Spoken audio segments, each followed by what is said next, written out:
Good morning, everyone. Yesterday, we learned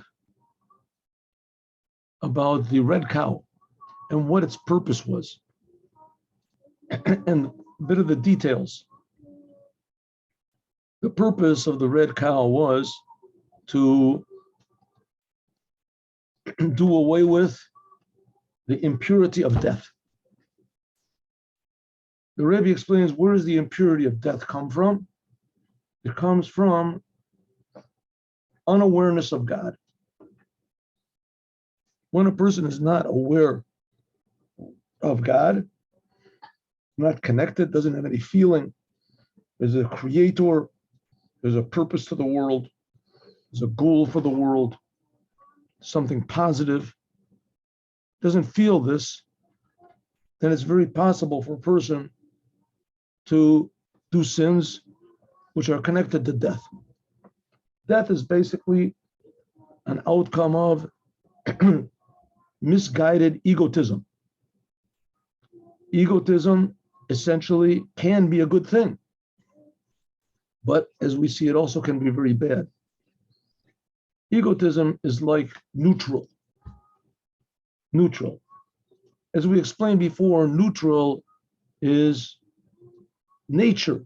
Nature. You can take nature, iron, build buildings with it, cars with it. You can also build bombs with it, tanks. Nature itself is neutral. According to Chassidut, neutral is bad. It's a different type of bad. It's a very, very high type of bad. Like I explained to you before, if you take a person and hire him, say to remodel your house, you come back after a week and he didn't do anything. You say, what do you mean? He said, well, at least I didn't wreck anything. I'm neutral. Well, that's not good. True, you didn't wreck anything. I can't take you to court. You're not demanding money. But on the other hand, I hired you. I want a job to be done, and you didn't do the job. Same thing with the world. The world is supposed to be used to serve God, to show how great God is, how good God is, how kind God is, how close God is, how far God is. The world can be used as a beautiful symphony, remodeling. But the world, just as it is, doesn't do anything, so it's neutral. True, it doesn't do anything bad, but it doesn't do it. Well, that itself is called a certain type of bad, right? You're supposed to do something, you didn't do it. So the whole world that's called nature. The Rebbe explains that that's what was represented by the para, by the red cow. Para is pei resh hey, para. Pei resh is the numerical value 280, which is the same numerical value as the last letters. There's last letters of the Hebrew alphabet. There's 5 letters in the Hebrew alphabet that when they appear at the end of the word, that they change. They change. That indicates end, like sort of like hinting at death. And the hay are the 5 what's called severities of God, Kabbalistic ideas.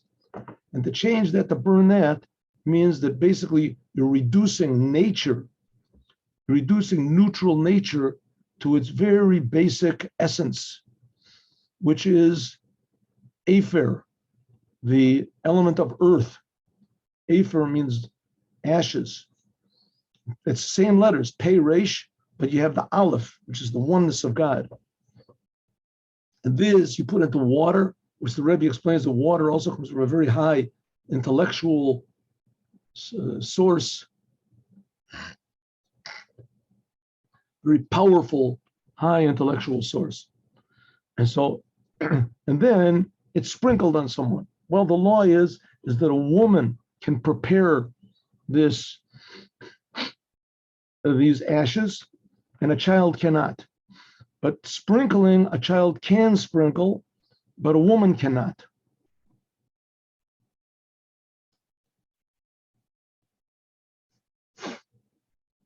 So now we're answering the question. Therefore, Hakatan a child.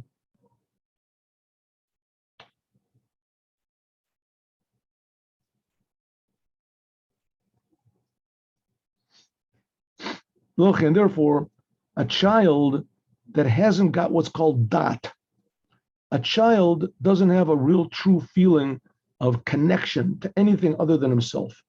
A child is almost like pure egotism. At least he's not expected to have a connection to God or anything above himself. So a child, he cannot make this water. Can't make the water. Why? Because what do we say making the water is? Reducing the world to its basic basic ingredient.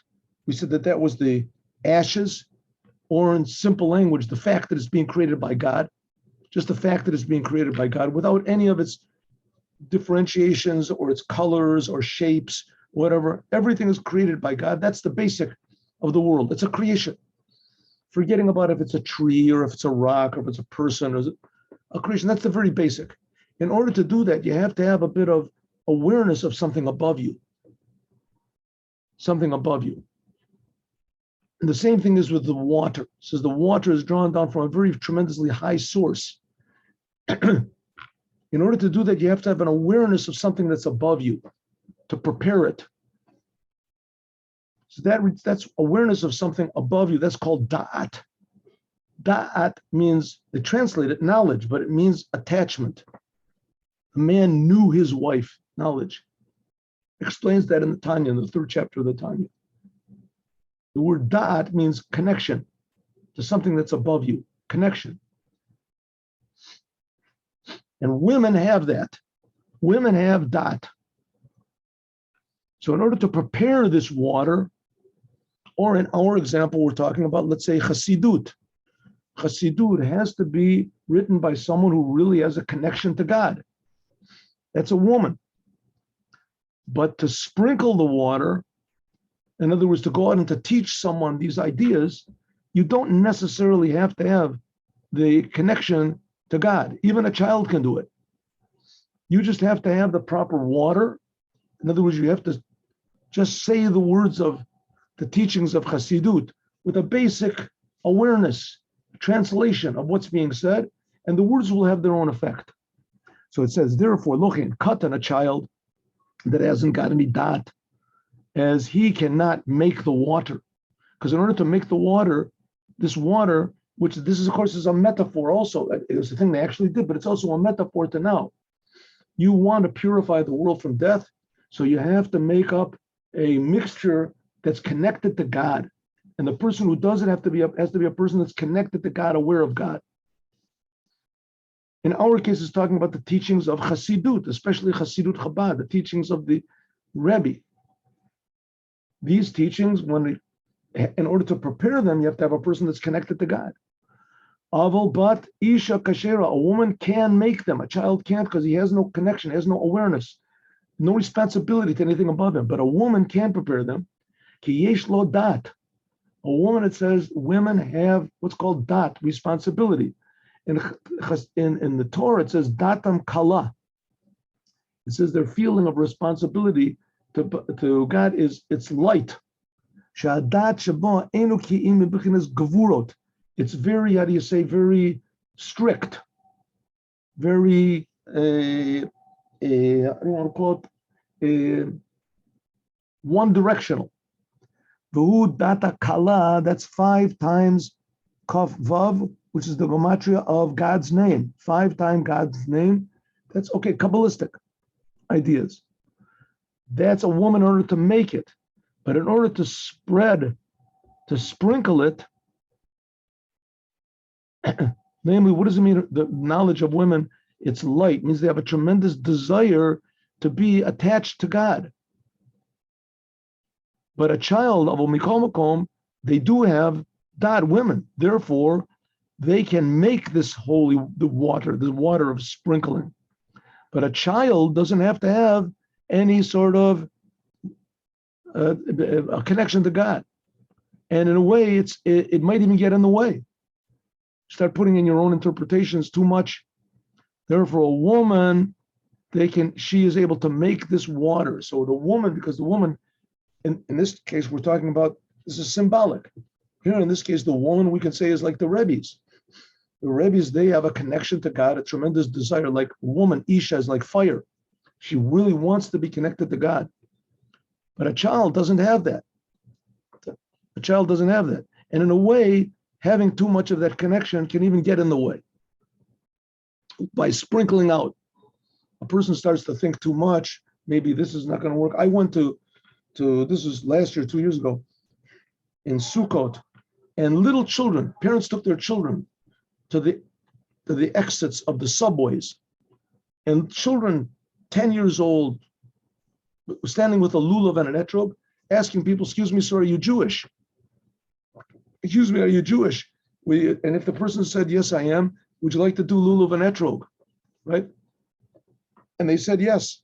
Sometimes a person that thinks too much, he can't spread out Judaism. But you have to have something genuine to spread out. That's in our case, we're talking about the teachings of the Hasidic teachings. That's like the water.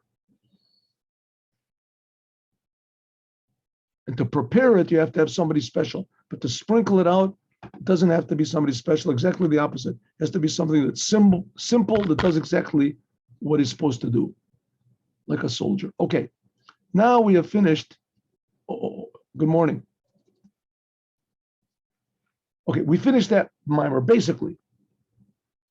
There's a little bit more, but I want to do another mimer. Well, today is Wednesday, right? Yeah, Wednesday. Okay, we'll see if we have time. We'll go back to this.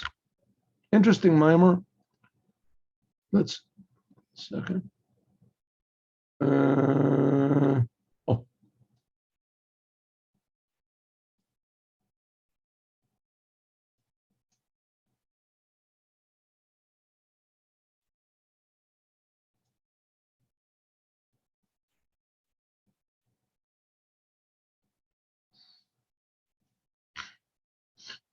About the copper serpent.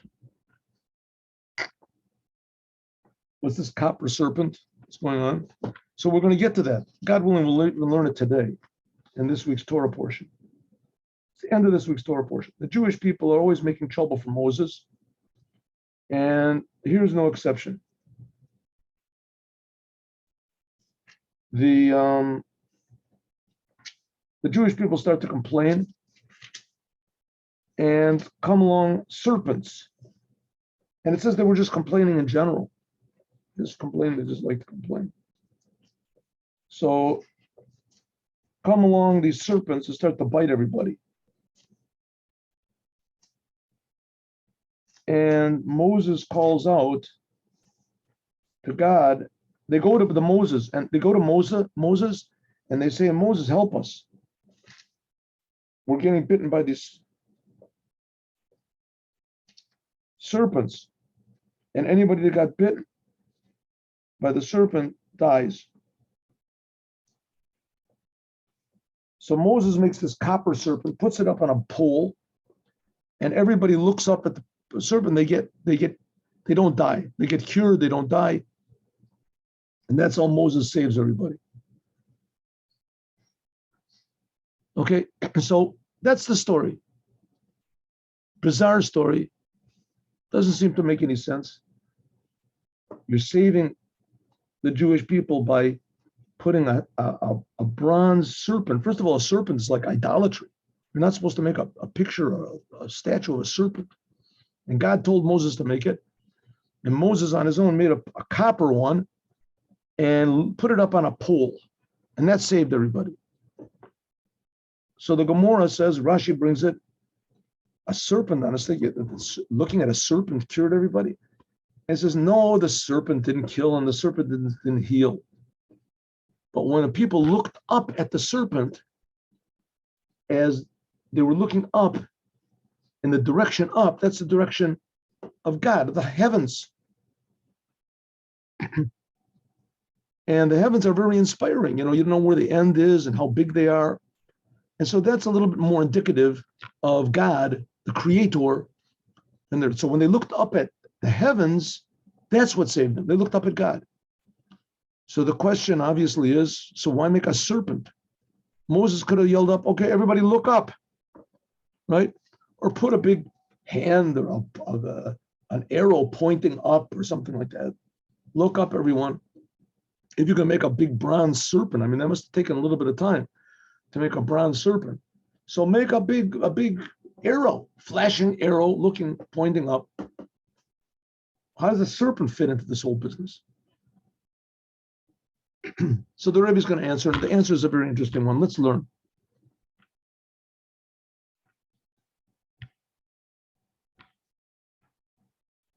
So you know what? Let's stop a second, and we'll make this a new